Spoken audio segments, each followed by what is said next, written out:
So the limit is approaching 0. The first thing that we're going to do is plug it in. So sine of 0 is 0.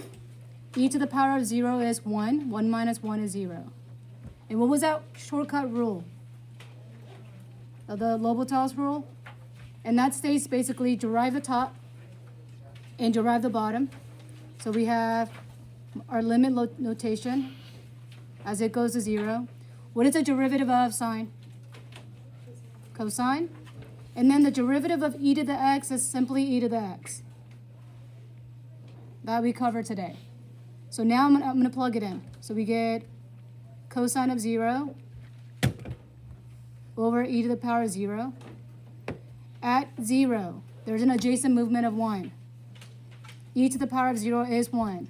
And 1 over 1 is 1. Now let's go to number 29.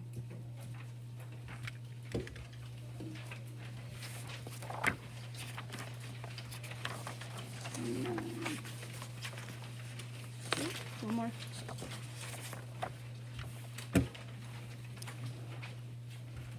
"29 sounds more like unit 1. Okay, I'm asking for what kind of asymptotes on this one? Vertical asymptotes. So we have to start by factoring. The top is good as it is. When I factor the bottom, it is difference of 2 squares. So x squared minus 4, and then x squared plus the 4. And then we see difference of 2 squares one more time right here. So I'm going to get the top as it is, x minus 2, x plus 2. And for the second piece, x squared plus 4. Is that imaginary or real number? This right here? It is imaginary. And if you're thinking, how do I know? I'm going to prove it to you. If I take x squared plus 4, set that equal to 0, and we try to solve for it, that's going to give me x squared is equal to negative 4. Can I square root a negative? So that's why it's imaginary. And what would happen to these two? So that will be our whole. So how many vertical asymptotes do we actually have? Just one of them. And notice how mean this one is. It had 3 factors at the beginning, and that is an answer, okay? And then as if we have 2 vertical asymptotes, we have that as an answer. So be really careful. Okay, the next one was 70, how many? 76? Oh, it's the next page. All right, so on this one, it is given our f prime graph, and it's asking us where is the derivative, not derivative, when is f increasing? So let's kind of think about algebra 1. When f is increasing, my slope is always what? Positive.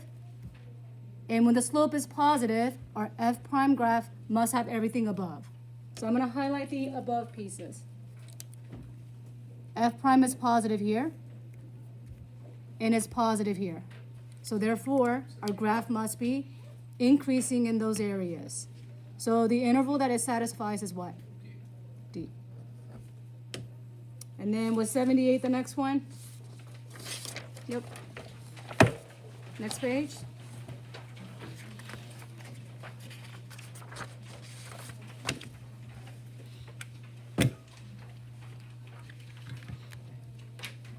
Okay, Addison, let's read number 78, please. The function of d for g is simple for 1 times g of negative 1 equals 4 and g prime of negative 1 equals 2. What is the approximation of g negative 1 to using the line tangent to the graph of g at x equals negative 1? Okay, so just by looking at this, we have a point, and our point is given in this function notation. X is what? Negative 1, and y is what? 4. And they also gave us g prime of negative 1, which is our slope. So we know our slope here is 2. So let's use our point slope formula. So we have y minus a 4 is equal to the slope 2 times x minus a negative 1. So we're going to write in what? Plus 1. And then it says, well, what is it when I plug in this guy here for my x? So let's plug it in. Y minus 4 is equal to 2 times negative 1.2 plus 1. And do y'all notice on this part, is it calculator part? Yep. So I'm gonna use my calculator. Maybe I don't need it, maybe I do.